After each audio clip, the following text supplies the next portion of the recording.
Hey guys, তোমরা দেখেছিলে গৌরবের বার্থডে, আর আজকে ছিল গৌরবের বার্থডে ট্রিট, মানে ও দিচ্ছিল আমাদের ওর বার্থডে ট্রিটটা। এখানে আমরা এই পোস্টারটাকে নিয়ে কন্ট্রোভার্সিতে চলে গেছিলাম, বসে বসে কী করবো, নেই কাজ তো খই ভাজ, এরকম একটা সিচুয়েশান।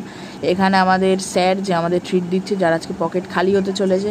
আর পিঙ্কি এখানে আলাদাই ইংলিশ যাচ্ছিলো, মানে তারপরে অনু চলে এসেছিলো আমাদের এখানে। তারপর আমরা সবাই সাইকেলে করে অ্যাজ ইউজুয়াল আমাদের রথ করে চলে গেলাম সবাই। মানে আমরা এত বড় হয়ে গেছিলো, এখনও আমরা থার্ড ইয়ার দিতে চললাম, আর এখানে আমাদের সাইকেল চড়া এখনও শেষ হলো না।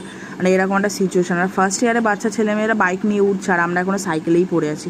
এইটাই আমাদের কম্বো ছিল ট্রিটের। তো এটা খাওয়া দাওয়ার পর এখানে এরা কী মানে করছিল আমি বুঝতে পারছিলাম না। এখানে প্রীতম আমাকে বসা শেখাচ্ছিল নাকি বসতে বলছিল, মানে আমিও নিজে বুঝতে পারিনি। তারপরে এত কিছু করার পর আমরা সবাই বাড়ি চলে গেছিলাম। এখানে এতটাই ক্যাচর ম্যাচর হচ্ছিলো যে আশেপাশের লোকরাও বলছিল এটা কারা ভাই, কোথা থেকে এসছে। তো এইটুকানিই ছিল ব্লগ। দেখা হচ্ছে নেক্সট ব্লগ। ভালো লাগলে চ্যানেলটাকে সাবস্ক্রাইব করে দিল। বাই।